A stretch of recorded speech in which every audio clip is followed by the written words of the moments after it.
Pay your Just, social workers. yeah. Yeah. Sam, we've talked about a lot of different things, but I want to talk. You've been paying off a lot of debt recently, Yeah. Yeah. and I want to talk about that because I mean, I still have a lot of debt. We talked about Faith and I's journey and where we're at in a previous episode, but I know a lot of social workers have debt and kind of like struggle to figure out like how to attack it and just kind of getting over that hump of even starting somewhere. So, I want you to take us back to just the beginning of that and like what even like motivated you to do something. Yeah, that's a great question. I feel like a lot of the career decisions I've made pretty much from the time that we've moved here has been focused on how can I get myself out of debt. Because when and where I really committed to getting out of debt was when Ross and I were talking about buying houses.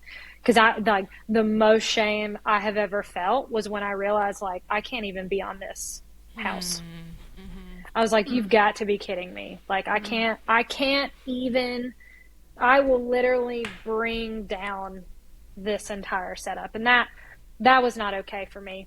Obviously what motivates me is not like, things that are good for me motivate me, but the things that motivate me are doing things for other people. Yeah, yeah. Probably why I'm a social worker.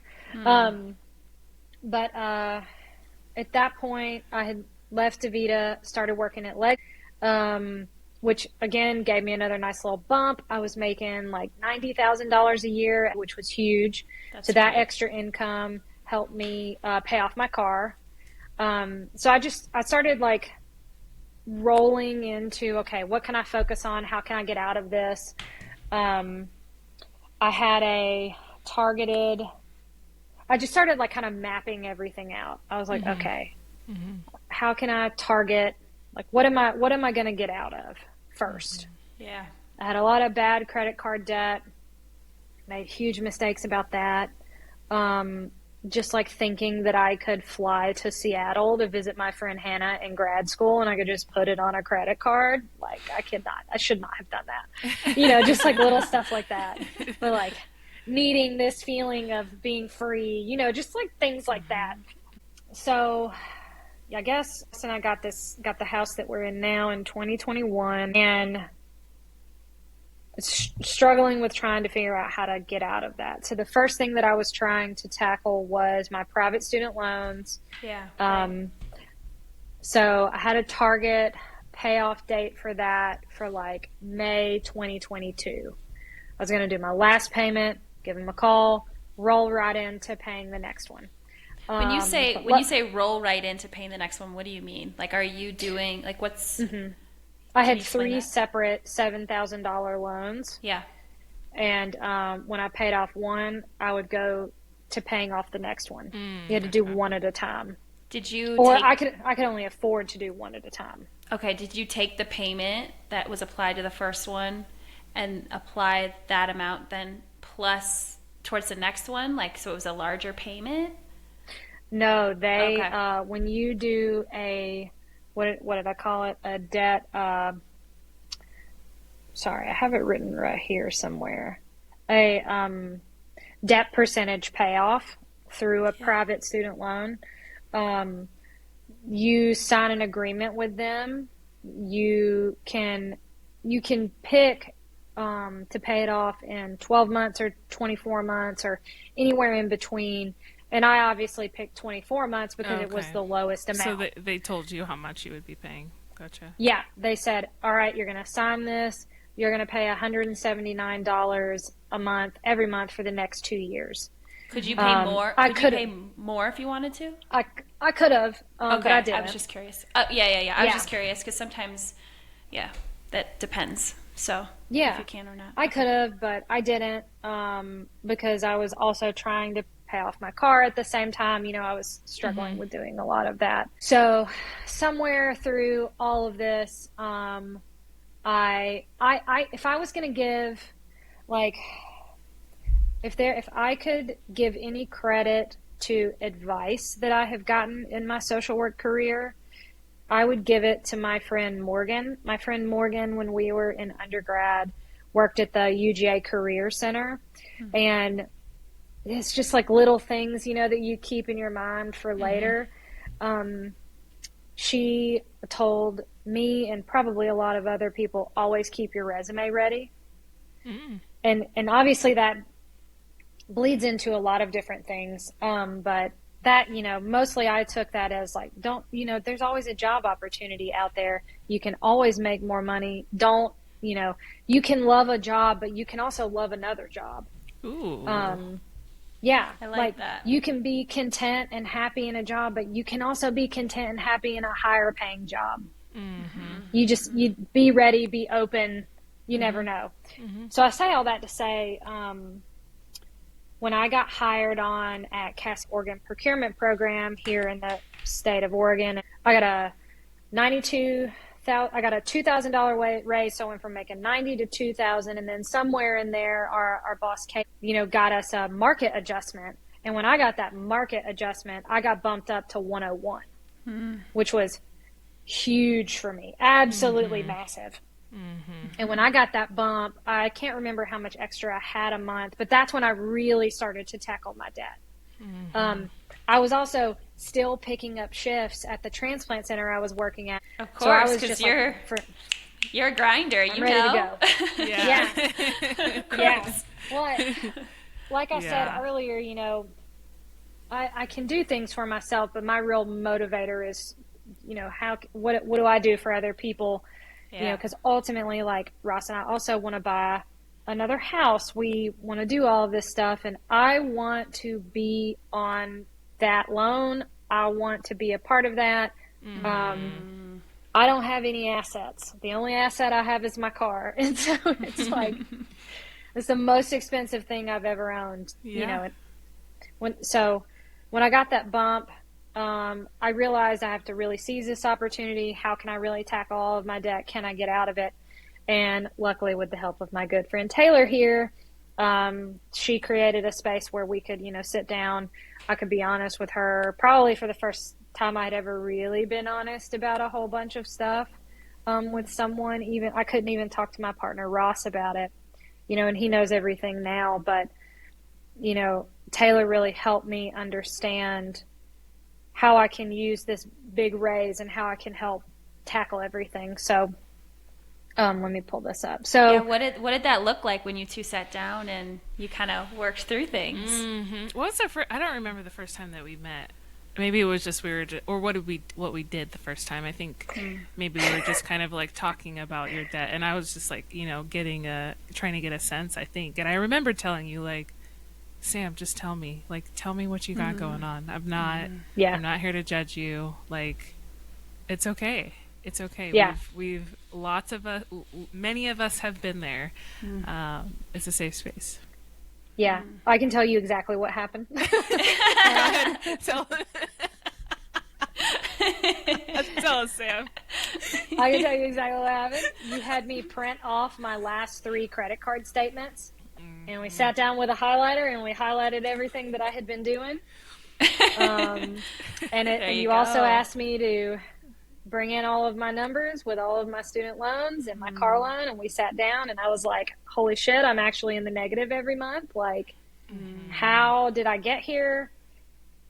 I got to get myself out. When I sat down and I like saw like, okay, this is how much money I have after taxes. I'm like, oh my God, I should have I should be way farther out of debt than I am right now. So I'm curious about I think the printing off the bank statements is such an important like activity for someone to do to really understand their spending habits. I'm curious, us doing that, like, how was that impactful for you? It was super impactful. I realized it's tough for me because I love to work out and I love to go to classes, and something that we were highlighting was I was paying like $100 and something a month for unlimited access to a yoga studio.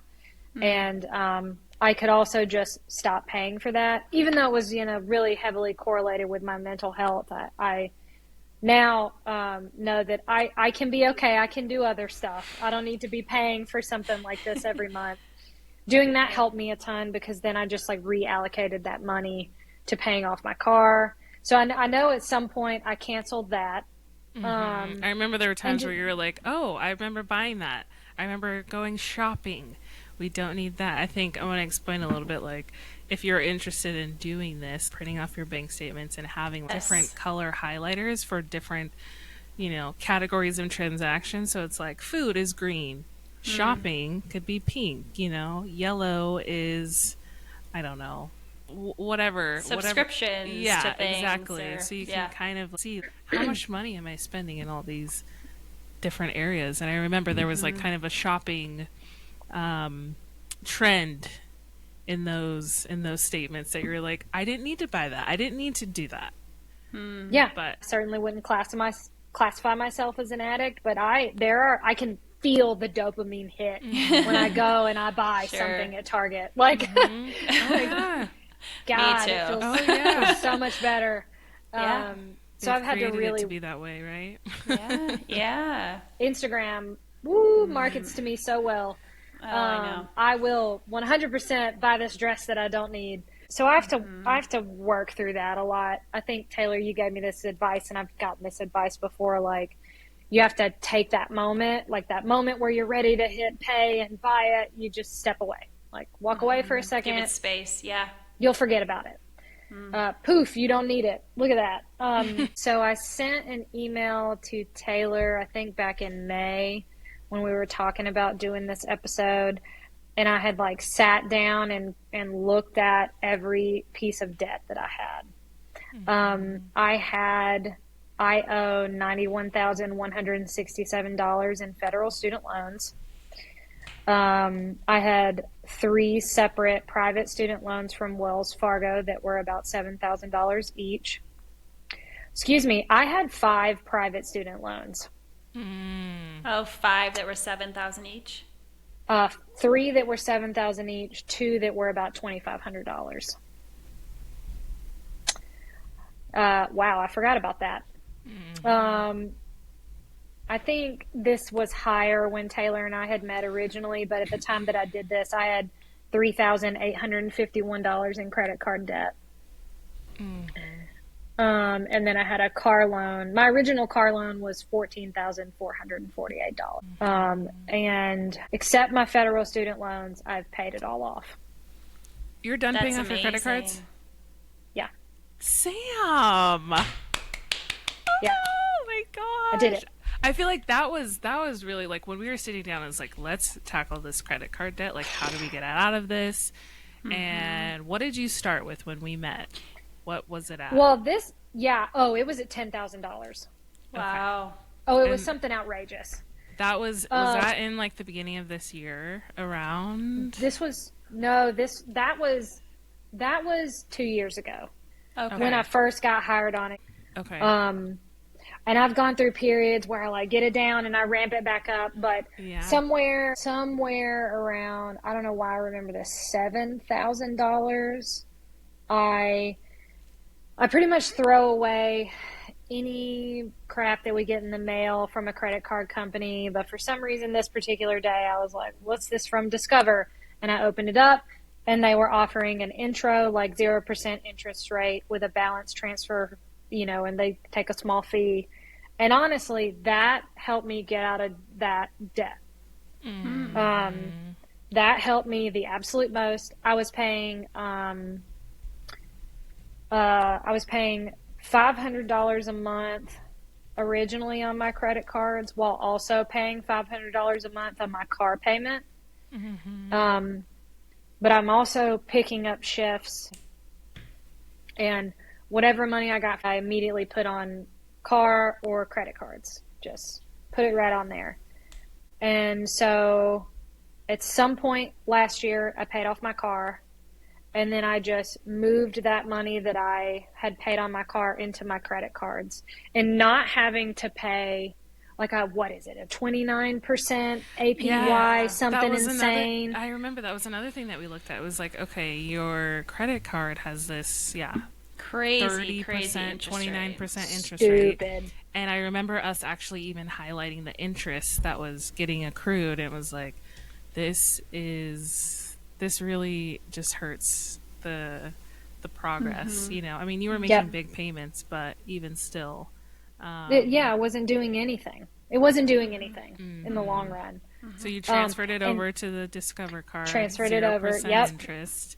For 18 months, which And is huge. That's a long time. that is That huge. is, yeah. For the other card, like the card that you were transferring it from, what did you do with that card?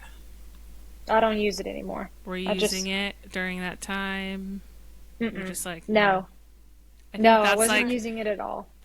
I think that is like the key to to this like situation in particular. I think it can be tempting to, it's like, okay, I'm going to transfer this balance over here at 0% interest. I don't have to worry about it. I'm going to start using this other card. And I think kind of like changing your relationship to the credit card is a really big thing, and that's something that we did in my household too when we were paying off our credit card debt, where it was like, I just need to stop using this so that I can kind of like get a handle on just spending the money that's coming into my bank account. I don't need to worry about points or all of that. I feel like for a while it was definitely like FOMO, you know, oh, I want to get the points, but if you're paying interest, the points are, it's kind of a wash, you know? It's a And wash. Yeah. so Yeah. that's huge that you're able to just like stop using that and then Yeah, and yeah. I'm going to be honest, I went through a period where I did really well and I got back down. I think I got down to like $3,000 and I was like, I'm okay. I can do it again. Honestly, and this is going to sound so funny, but with credit cards, what gets me the most is the tap to pay. The tap to pay is like all I care about. It's so easy. I don't want to, I got to put my debit card in. I got to put in my PIN number. The tap to pay is for some reason like a real nice little dopamine hit for me. Like I'm like, oh yeah, I don't have to deal with that anymore. And I just keep going. So that has been like something pretty much in the last 6 months that I've been like retraining my brain to just be like, all right, well, for 28 years, this didn't matter. So why do you love this tap to pay thing? It's a funny little thing that I've noticed about myself.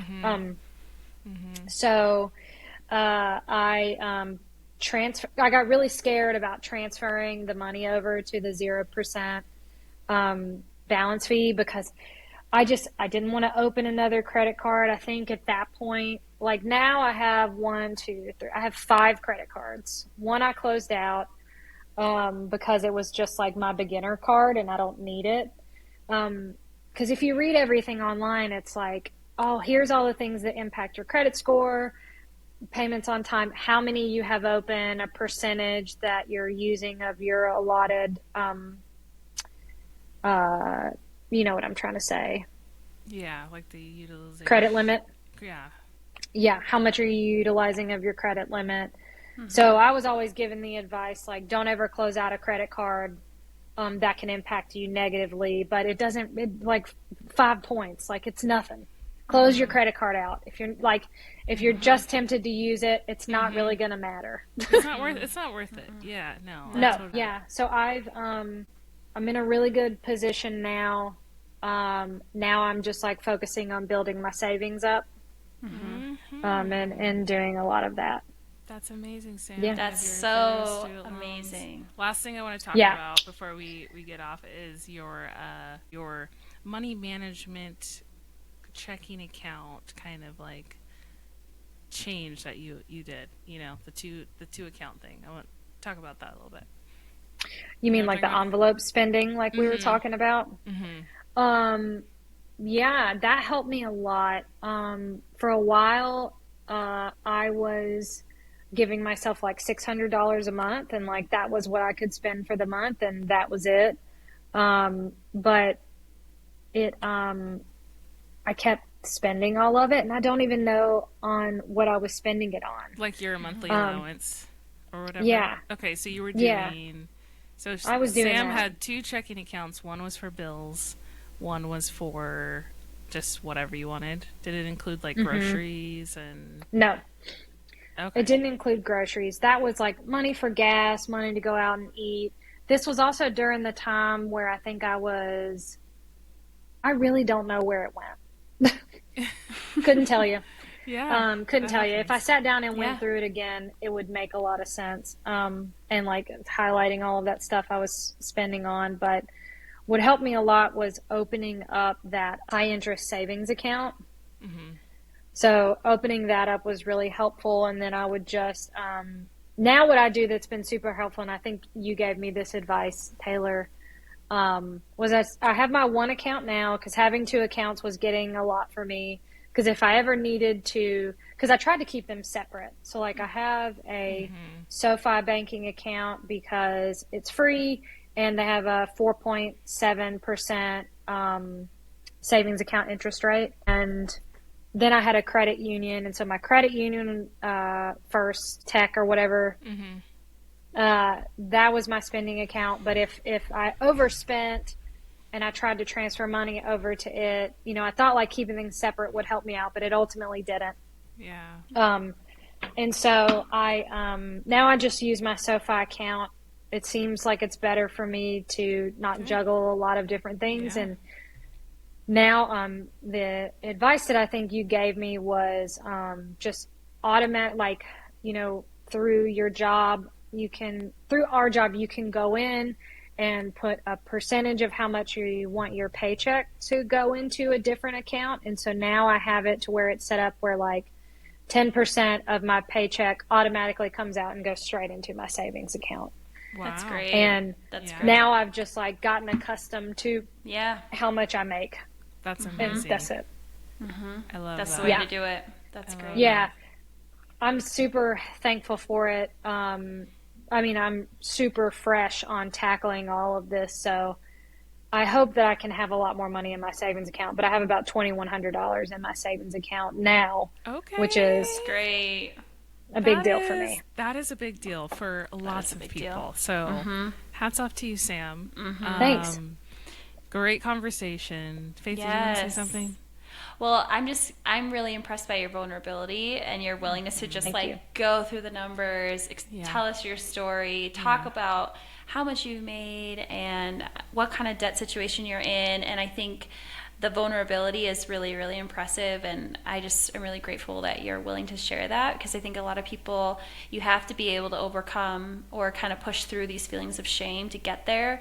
And I think, when we talk about our money, it's almost like we're unveiling, like, these are the Yeah. things. This is what I do. It's like our baggage, It's like our yeah, and it's hard. It's Stressful. hard, and it feels like you almost have to get through that before you can actually say, okay, now I can make a plan to actually deal with debt and all of that. So I just appreciate your willingness to talk about that. Yeah, absolutely, Thank you. Sam. This is the community and the space that we're trying to like cultivate. Create. Just like this honesty and vulnerability with of other social workers talking about our money because this is not a conversation that we are accustomed to having in grad school and with other social Yeah. workers. So definitely appreciate you coming on. I know that many people will take lots Yes. of gems in this call Thank for you. sure. Yeah. But let's do a money moment. Okay. What is Oh, I have a okay, I have one. what is the money moment of the week for you? So it could be something that was a financial win, something new you learned, something that was hard about money. What was the money moment this week for you guys? So I recently switched my internet and it now costs half the price. It's amazing. We used to have Xfinity and we have Verizon, like we pay, for our phones and they have Verizon internet and for a while I'd been like, I want to try this. It seems like I don't know. I like Verizon. I don't know why I was like, it seems like great internet. They're just telling me what they could offer me, but it was also like we were paying $86 and I could get the same internet for $45. Do it. And so switched over and it seems like it's working great. So I'm like, bye Xfinity. When I call them to cancel, they're like, is there anything that we can do to, Oh. keep you and we can match their price? And I'm like, it's too late. I already have the new Yes. box. It's Yes. plugged in. It's working great. I'm out of here. And honestly, like Xfinity, it cut out it didn't cut out a ton, but enough to where it was like, this is unacceptable. So thank you, Nice. Verizon. We love Yeah. Go Verizon in this Verizon. house. Love Okay. it. How about you, Sam? What's your money moment? This is funny because my money moment is kind of the opposite. Because I have Verizon as my cell phone provider, and I've been Yes. looking into getting out of it Uh, because it's it's expensive. expensive. I know. My bill is $98 a month, and that's Mm. paying for like a new phone and a plan and all of this other stuff. And it's just me. I'm the only one paying it. Ross is still on his parents' cell phone plan because you know how they trapped us a few years ago, like the family plan, Oh and Yeah. yeah. Oh if you yeah. get out of it, you'll never get it back. So they're stuck. Um, but I was looking into Mint Mobile this week. I'm super curious about Mint. That I am I feel too. like that is one like phone company that I would switch to. Yeah, I was a couple years ago I had Verizon and I was like, this is too expensive. Like I'm switching. And then I switched to Sprint and I was like, my service sucks. And I switched back to Verizon and I haven't left yet. But I would love yeah. to hear about your Mint experience because I'm Well, curious. the crazy thing about Mint is that I don't know how all this works. You know me, I'm suspicious. I'm like, this is a scam because Right, it's so cheap. they operate on Verizon cell towers. Yes. Right. I don't get So it. am I just paying Verizon but a lesser amount? I know. I don't Yes. really I get think it. so. I think that's what's happening. Well, they advertise like, oh, we don't have storefronts. We have way less employees. That's So why our their prices are so costs are cheap. down. That's kind Right. of like high yield savings accounts, right? It's like that's why high yield savings account companies are able to offer these high interest because they Yeah. also don't have like storefronts and stuff like that. Interesting. So Yeah. what's the price that you're like looking at? Do you remember how much it would Oh, I be? think it was like something so cheap, like $15 a month That's wild. for unlimited. Yeah, I'm on their website right now. Like Yeah. unlimited Shout customers, out to $15 Mint a month. Mint Mobile. Mint Um, Mobile. If you wanna, sponsor this podcast. I know maybe someday I can be like an affiliate for them. I think that's the thing. We'll see. Yeah. Yeah, definitely let us know your experience. Report back. Yeah, I have to yes. pay off my cell phone. That's another trap that happens. Uh-huh. So I have to do that Uh-huh. first before I switch over. But I think I'm Okay. going to. Okay. Okay, Faith. You're next. Okay. My money moment actually didn't happen this week, but happened a while ago. Taylor, you know this one already, which is I have no shame about shopping at Kohl's. So I know that's kind of like the old lady store, but like, is let not. me tell you, I am a millennial and I love my skinny jeans, and all of these Gen Zs are wearing these wide-legged pants that are like grunge look that I did in the Yes. 90s when I was a kid. But listen, It's I back. can't get rid of my skinny jeans, but I also want to kind of look trendy, who doesn't? But I don't want to have to like redo my whole wardrobe. So I went to Kohl's and I went in the teenage section and I went into the clearance section and I got two pairs of wide-legged, like cute jeans for $6 total. That's So wild. each pair of jeans Oh were my three God. bucks. Like I I know know. Kohl's Go has to like Kohl's. good deals, but I $6 mean, for two pairs of pants. I bought it like at the beginning of summer. They were or like that off season time, you know what I mean? When they're just putting all their new summer stuff out and it's like about shorts and all this kind of stuff.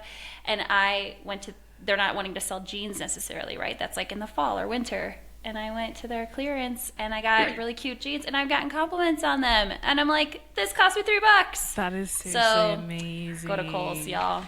Go to I haven't Kohl's. been to Kohl's in a while, but I do I own know. a couple I'm of new like- pieces, so maybe I'll check it out. I like their like Lauren Conrad for Oh, yeah. like just business cash. Talk about being a millennial.